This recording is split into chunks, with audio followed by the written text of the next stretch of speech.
मानो तो मैं गंगा माँ हूँ, ना मानो तो बहता पानी। यह गीत आपने सुना होगा, पर कभी इस गीत की गहराई में गए कि ऐसा गीत, ये जो अपूर्व गीत है, ये केवल भारत में ही गाया जा सकता है। यह भारतीय सांस्कृतिक परंपरा का परिचायक है। अन्य कोई देश यह नहीं कह सकता कि मानो तो मैं गंगा माँ हूँ, न मानो तो बहता पानी। मतलब क्या हुआ कि हमने गंगा को माँ माना, बहता हुआ पानी नहीं। एक चिंतन ऐसा है जो ये कहता है कि तुम क्यों नदी को माँ कहते हो, क्या है इसमें माँ जैसा? बहता हुआ पानी है, बस जस्ट रिवर, पानी बह रहा है और तुम लोग पागल हुए, हाथ जोड़े, दंडवत प्रणाम किए, बारंबार इसे माँ माँ माँ कहकर पुकारते रहते हो। तो यह जो चिंतन जिस वर्ग का है, जो इस प्रकार से सोचता है, इसमें उसका कोई दोष नहीं। दोष न होने का एक सबसे बड़ा कारण ये है कि उसकी चेतना में एक ऐसा उच्च आध्यात्मिक दिव्य चिंतन समाहित ही नहीं किया गया, उसको ऐसे संस्कार ही नहीं दिए गए। और वो संस्कार क्या होता है? अहोभाव का। अहोभाव को अंग्रेजी में ग्रेटिट्यूड कहते हैं, क्योंकि जो बहुत अधिक पश्चिमी साहित्य पढ़ जाते हैं या बहुत अधिक अंग्रेजी जो लोग पढ़ जाते हैं और अपनी सांस्कृतिक चेतना से दूर हो जाते हैं, ये अक्सर मैंने देखा, जिसने बहुत ज़्यादा अंग्रेजी पढ़ ली, उसे भारत की प्रत्येक चीज़, प्रत्येक परंपरा, प्रत्येक सांस्कृतिक चिंतन फिजूल लगने लगता है, अनावश्यक लगने लगता है, निरर्थक लगने लगता है और अंधविश्वास लगने लगता है।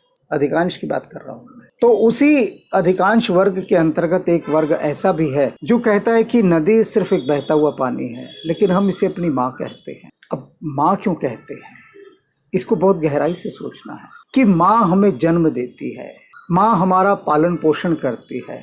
जैसे ही हम जन्म लेते हैं, जन्म लेते ही सबसे पहले माँ का दूध ही हमारे प्राण होता है, और यही नदी माँ का दूध है, जल माँ का दूध है। इस जल के बिना तो कल नहीं, जल नहीं तो कल नहीं। कल के बहुत अर्थ होते हैं। ये जो स्लोगन है ना, जल नहीं तो कल नहीं, कल का मतलब चैन भी होता है कि मुझे कल नहीं पड़ती, यानी मुझे चैन नहीं पड़ता।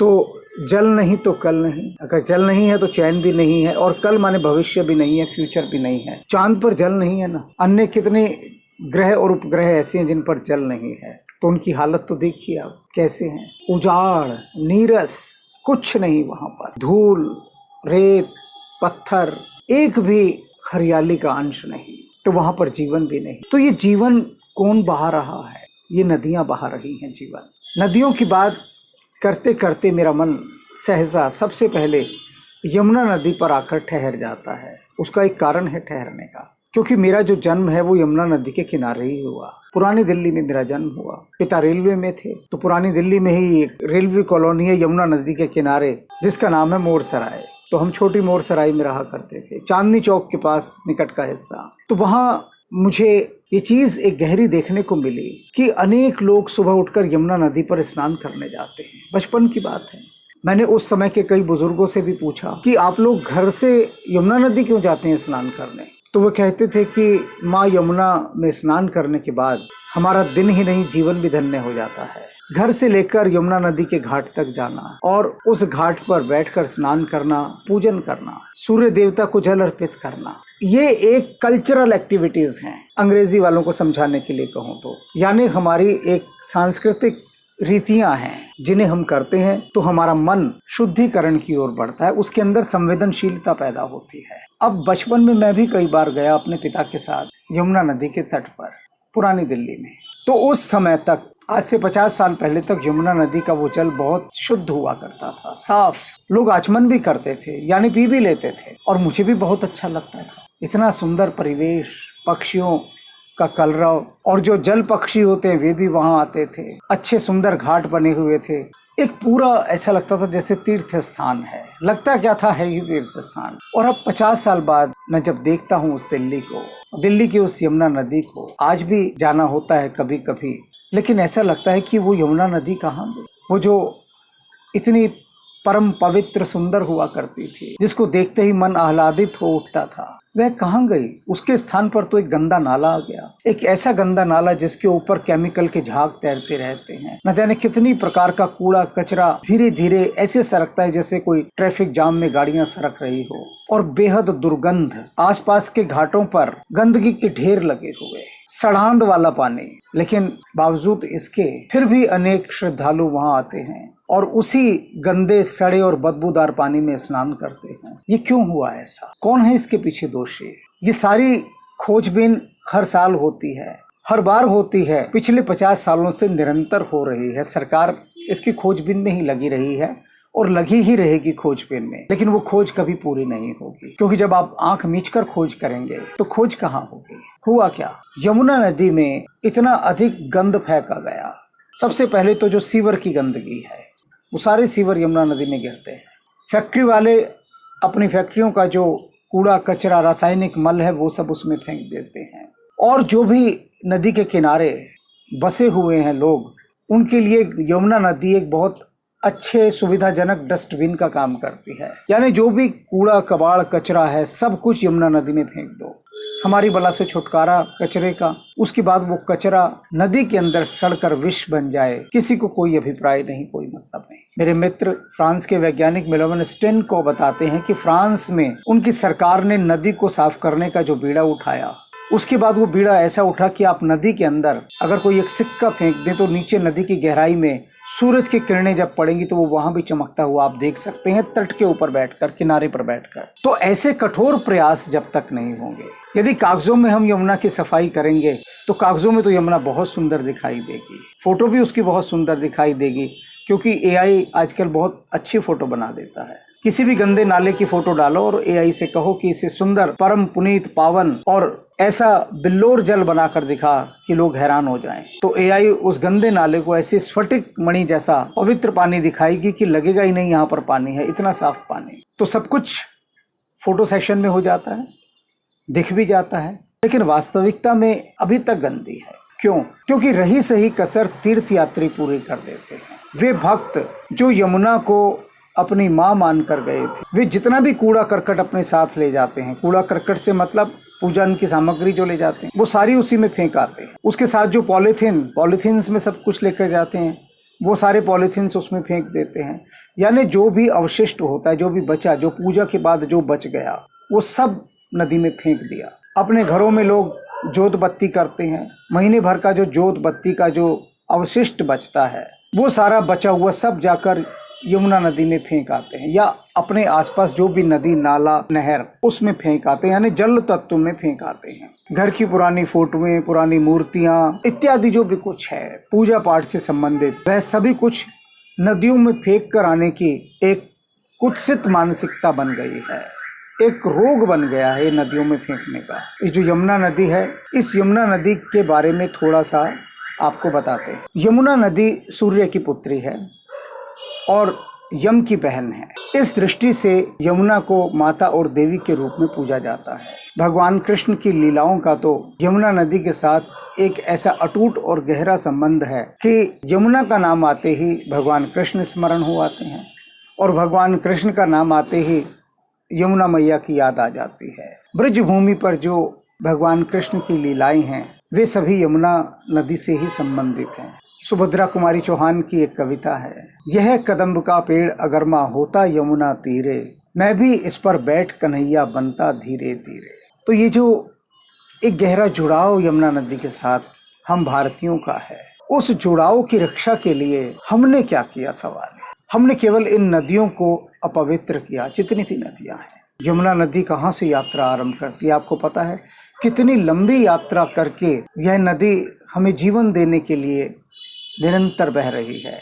मैं अभी यमुना नदी की बात कर रहा हूं, तो इसका मतलब समझ लीजिए कि सभी नदियां इसमें समाहित हो गई। अन्य जिस नदी की बात करूंगा तो समझ लीजिए सारी नदियां एक हो गई हैं, क्योंकि भारत सरकार का एक भविष्य का एक मंतव्य है, और वह यह है कि सारी नदियों को एक साथ जोड़ दिया जाए। ऐसा महान संगम कि देश की सारी नदियां एक साथ जुड़ जाएं। यदि ऐसा हो जाए तो आप समझ लीजिए कि जो बात मैंने अभी कही कि जब हम एक नदी की बात करते हैं तो समझ लीजिए कि सारी नदियां उसमें समाहित हो गई। अब यमुना नदी की यात्रा की मैं थोड़ी सी बात कर दूं यहाँ, क्योंकि इन बातों को समझना भी बहुत आवश्यक है। ये जो यमुना नदी है ना, हमारी नदी कह रहा हूँ लेकिन यमुना मैया, ये भारत की एक प्रमुख और सबसे लंबी सहायक नदियों में से एक है। जानते हैं इसकी कुल लंबाई कितनी है? लगभग 1376 किलोमीटर। और ये उत्तराखंड के गढ़वाल हिमालय में स्थित बंदर पूंछ चोटी के पास यमुनोत्री ग्लेशियर से निकलती है और उत्तर प्रदेश के प्रयागराज त्रिवेणी संगम में गंगा नदी में मिल जाती है। यमुना नदी अनेक राज्यों से होती हुई अपनी यात्रा आगे बढ़ाती है। उत्तराखंड में यमुनोत्री से उद्गम के बाद ये पहाड़ी क्षेत्रों में बहती है, फिर आती है हिमाचल प्रदेश में। हिमाचल प्रदेश में राज्य सिरमौर जिले में प्रवेश करती है और फिर हरियाणा में यह ताजेवाला बैराज के रास्ते से मैदानी इलाकों में अपनी यात्रा आरंभ करती है। दिल्ली में पल्ला गांव से प्रवेश करती हुई यह शहर के बीचों बीच वजीराबाद ओखला से होकर आगे बहती है। हरियाणा दिल्ली के बाद यह यूपी के कई शहरों जैसे मथुरा आगरा से बहती हुई प्रयागराज में गंगा से मिल जाती है। अपनी इस पूरी यात्रा में यह चंबल, बेतवा और केन जैसी प्रमुख सहायक नदियों का जल भी अपने साथ मिलाती चलती है। अब गंगा नदी की बात भी करते हैं हम। देव नदी गंगा। गंगा नदी के साथ हजारों वर्षों से अनेक ऋषि मुनियों का गहरा संबंध रहा है, भक्तों का संबंध रहा, साधकों का रहा, तपस्वियों का रहा, साधु सन्यासियों का रहा, सिद्धों का रहा, साधकों का रहा। हिमालय में गंगोत्री से यह निकलती है और उसके बाद अपनी दूध जैसी धारा, गंगा तेरा पानी अमृत युग युग बहता जाए। ये जो दूध जैसी धारा है, धीरे धीरे जैसे जैसे आगे अपनी यात्रा ये बढ़ाती जाती है, वैसे इसका ये दूध जैसा जल मलिन होने लगता है, मैला होने लगता है। सुना है ना, राम तेरी गंगा मैली हो गई, पापियों के पाप धोते धोते। क्या मतलब है इसका? कि जो राम जी की गंगा थी, पापियों के इतने पाप हैं कि इससे धुल भी ना सके और ये खुद मैली हो गई। उनको धोने आई थी, खुद मैली हो गई। अर्थात लाक्षणिक बात है कि पापियों ने इतना मल इसके अंदर डाला, इतनी गंदगी डाली और निरंतर डाल रहे हैं कि कहाँ तक ये साफ करे। गंगा नदी उन चीज़ों को तो साफ कर सकती है जो प्राकृतिक हों, लेकिन अगर उसके अंदर आप केमिकल डालते जाएंगे तो आखिर वो जल भी विष बन जाएगा, और बन रहा है और बन गया है। और इसके पीछे बहुत सारा श्रेय जो है इसका भक्तों को जाता है, क्योंकि भक्तों ने गंगा के क्षेत्र को स्वच्छ रखने के स्थान पर अपवित्र करना आरंभ कर दिया। और भक्त के साथ साथ कम भक्तों ने भी। कम भक्त माने क्या? वे लोग जो गंगा नदी में उन पदार्थों को डाल देते हैं जो घातक हैं, रासायनिक मल फेंक देते हैं, सबसे घातक है। तो इस प्रकार से हुआ क्या कि ये जो कूड़ा कचरा और जितनी भी पूजन सामग्री है, इन्होंने कुल मिलाकर गंगा नदी के प्रदूषण का स्तर बढ़ा दिया, बहुत अधिक बढ़ा दिया। और इसका सबसे ज्यादा जो नुकसान हुआ है वो प्रकृति को हुआ है, क्योंकि प्रकृति जिससे हमें सब कुछ मिल रहा है, हम सब कुछ पा रहे हैं, वही प्रकृति यदि मलिन हो जाएगी, दोषपूर्ण हो जाएगी, तो फिर हमें क्या मिलेगा? इसे ऐसे समझिए जैसे कुछ लोग भैंसों को और गायों को इंजेक्शन लगाकर उनका दूध बढ़ाते हैं। तो उससे होता क्या है? जैसे सब्जियों पर ऐसे कीटनाशक छिड़के जाते हैं, ऐसे सब्जियों को इंजेक्शन लगाए जाते हैं जिससे सब्जियां बहुत अधिक तेजी से बढ़ें, लेकिन वो जो विष है वो हमारे भीतर ही तो गया। तो यदि हम नदियों को प्रदूषित करेंगे तो उनका वो सारा विष हमारे ही भीतर जाएगा। लेकिन इस गहरी संवेदना को समझता कौन है? कोई भी नहीं समझता। नदियों के प्रति गहरी कृतज्ञता प्रकट करने के लिए, विनम्रता प्रकट करने के लिए, श्रद्धा प्रकट करने के लिए, अहोभाव प्रकट करने के लिए तीर्थों की वहां पर स्थापना हुई। तीर्थ बसे वहां पर, शहर बसे नदियों के किनारे। क्यों बसे? क्योंकि नदियां जीवन की रेखा है, लाइफ लाइन है हमारी। नदी ना हो तो सब कुछ सूना हो जाएगा, सब कुछ। तो नदियों के किनारे जैसे जैसे शहर बसते गए, तीर्थ स्थान बसते गए, तो बसावट के बाद जो उनका कूड़ा करकट निकला उसकी एक समुचित व्यवस्था नहीं की गई। अनेक राष्ट्रों में मैंने सुना है कि वे अपने देश का जो भी सीवर है उसको कहीं एक जगह ले जाकर इकट्ठा करते हैं, भंडारण करते हैं और फिर उसका शुद्धिकरण करते हैं। शुद्धिकरण की प्रक्रिया में सीवर का जो मल होता है, जो गंदगी होती है, उसको वो एक तरफ डालकर सुखा लेते हैं और उसकी बड़ी बड़ी ईंटें बनाते हैं, सिल्लियां बनाते हैं सुखाकर, और फिर वो सिल्लियां खाद बनकर खेतों में जाती हैं। और जो गंदा पानी होता है उसको वो साफ करते हैं और साफ करने के बाद फिर नदियों में डालते हैं, सीधा सीधा नहीं डालते। तो यानी कितनी संवेदनशीलता, क्योंकि वो देश समझ चुके हैं कि हमारे यहाँ कुल मिलाकर एक दो नदी ही हैं और वो एक दो नदियां भी यदि खराब हो गई तो हम तो मारे जाएंगे। तो इसलिए वो बहुत सजग हुए। भारतवर्ष को परमात्मा ने इतना अधिक दिया है, इतना अधिक दिया है, कि उसकी अधिकता ही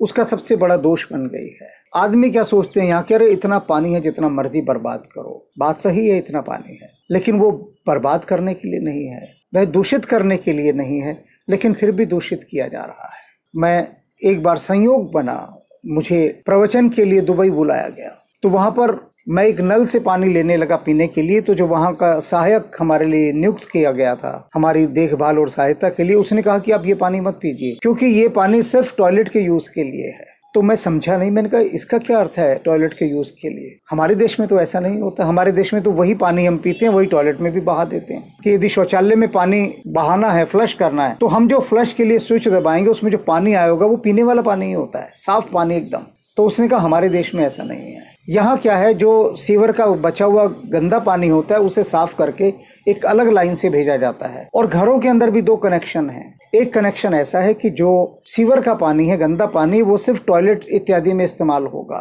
पौधों को पानी देने के लिए इस्तेमाल होगा, और शुद्ध पानी की लाइन अलग है। अब सवाल है कि ऐसा क्यों? क्योंकि उन राष्ट्रों के पास जल बहुत कम है और उनको मजबूर होकर, विवश होकर संवेदनशील होना पड़ा। संवेदनशील होना उनकी मजबूरी बन गई, नहीं तो वो सरवाइव नहीं कर पाएंगे, पनप नहीं कर पाएंगे। पनपने के लिए उन्होंने ऐसा किया। हमारे यहाँ मैं अक्सर देखता हूँ छत पर सभी की टंकियां बनी हुई हैं, घंटों लोगों का पानी बह रहा होता है, घंटों। टंकी ओवरफ्लो हो गई, मोटर चल रही है, वो अपने घर के काम कर रहे हैं, 1-1.5 घंटे तक पानी बहता रहेगा। किसी के यहाँ तो मैंने देखा 2-2, 3-3 दिन तक पानी बह रहा है, परवाह ही नहीं किसी को कि मोटर चल रही है, छत पे कभी कोई जाता नहीं। तो हजारों लाखों टंकियां ऐसी हैं जो बिना अलार्म के लोगों ने लगाई हुई हैं। बस घर का मोटर चला देते हैं, मोटर चली घर की, ऊपर पानी भर रहा है, वो टीवी देख रहे हैं, घर के और काम कर रहे हैं, लेकिन पानी बहता जा रहा है। अब वे सोचते हैं कि 100-200 रुपए का अलार्म कौन लगाए, क्या फर्क पड़ता है? कोई फर्क नहीं पड़ता, बहता रहे पानी, बहता रहे। तो ये जो गैर संवेदनशीलता है, इसने सारा काम खराब कर रखा है, सारा काम। बाकी चीजें भी बताते हैं, सुबह का समय, और लोग क्या कर रहे होते हैं सुबह के समय में? आप देखिए, पानी चलता छोड़ देते हैं। रेस्टोरेंट्स मैंने देखे बहुत सारे, सड़कों के किनारे ढाबे बने हुए हैं। ये मैं नदियों का सीधा संबंध बता रहा हूँ कि नदियों का पानी जितना अधिक नष्ट होगा, उसको बनाने में कितना परिश्रम लगता है, कितना पुरुषार्थ। तो हुआ क्या कि जितने भी इस तरह के जो ढाबों पर, रेस्टोरेंट्स पर नल लगे हुए हैं, खुला छोड़ दिया, चल रहा है। तो इतना पानी जो नष्ट हुआ, कहाँ से आया? ये सब नदियों से आया। तो नदियों के जल के स्तर को हमने कम किया। ये जो यहाँ बात मैं कर रहा हूँ, नदियों के जल का स्तर कम हो रहा है, वो इसी कारण से कम हो रहा है क्योंकि जल का दोहन बहुत हो रहा है। जैसे गाय का दूध दोहा जाता है, निकाला जाता है, ऐसे नदियों का जल बहुत अधिक मात्रा में निकाला जा रहा है। क्योंकि जब आपके लिए पानी कम होगा शहर में, तो लोग चिल्लाएंगे कि पानी दो, पानी दो। पानी को और खींचा जाएगा और इधर व्यर्थ में बहाया जा रहा है। तो नदियों की जो एक बहुत बड़ी समस्या होती जा रही है कि पहले नदियां बहुत बढ़कर बहकर चलती थी, समृद्ध होकर चलती थी, उनकी समृद्धि ऐसी थी कि घाट तक डूब जाते थे। लेकिन अब नदियों में जल का स्तर इतना अधिक कम हो गया है कि वो एक दुबली पतली सी रेखा बनकर रह गई है, दुबली पतली सी। और ये जो नदियां हैं, ये जितनी भरकर चलेंगी, कहते हैं ना कि नदी भरकर चलेगी तो किनारों को स्वयं सींचेगी। तो नदियों का जो भराव है, जो गठाव है, वो इस कारण से बंद हुआ कि इनका दोहन बहुत अधिक हो गया, पानी बहुत अधिक बर्बाद किया जाने लगा। नदियों की सांस्कृतिक परंपरा में कुंभों का बहुत महत्व है, कुंभ मेलों का। पुष्करालु कुंभ है और एक महाकुंभ है। तो इन दोनों कुंभों की जो महिमा है, इनका जो महात्म्य है, इनकी बात हम अगले खंड में करेंगे, इसी के नेक्स्ट एपिसोड में। लेकिन अभी तक जो बात हुई, आप इसको समझ लीजिए, और उसको समझने के लिए आवश्यक है कि आप यमुना नदी के किनारे जाना शुरू कीजिए। समय निकालिए कभी छुट्टी के दिन, सुबह या शाम, और यमुना नदी के घाट पर जाकर देखिए। दिल्ली में आपको मिल जाएगा, हनुमान जी का जो पुराना मंदिर है उसके सामने यमुना नदी के घाट बने हुए हैं, वहां जाकर आप देखिए और महसूस कीजिए कि क्या यमुना को अभी जिस स्थिति में है उससे बहुत बेहतर स्थिति में नहीं होना चाहिए। आगे जहां जहां यमुना जाती है, जहां आपका मौका लगे, मथुरा, वृंदावन, ब्रज, जहां जहां भी यमुना नदी जाती है और जहां आप उसके संपर्क में हैं, तो जरा उसके किनारे थोड़ी देर बैठिए, उसके जल का स्पर्श कीजिए, उसका चिंतन कीजिए और नदियों के प्रति अपने दायित्वों को समझने के लिए वहां पर शपथ लीजिए। क्योंकि जब तक आप शपथ नहीं लेंगे, संकल्प नहीं लेंगे, तब तक नदियों के प्रति आपके मन में वो श्रद्धा का भाव, विनम्रता का भाव, कृतज्ञता का भाव नहीं जागेगा। कृतज्ञता क्या कि नदी हमें जल दे रही है, उस जल से ही हमारा जीवन चल रहा है। ये धन्यता की बात नहीं है क्या? ये अहोभाव की बात नहीं है क्या? लेकिन ये कब पैदा होगा? जब आप नदियों के किनारे कुछ देर बैठकर प्रभु का ध्यान करेंगे और उस ध्यान में नदी को धन्यवाद देंगे। तो धन्यवाद की इस यात्रा में हम आगे कुंभों की यात्रा पर चलेंगे, पुष्करालु कुंभ और महाकुंभ। राम राम।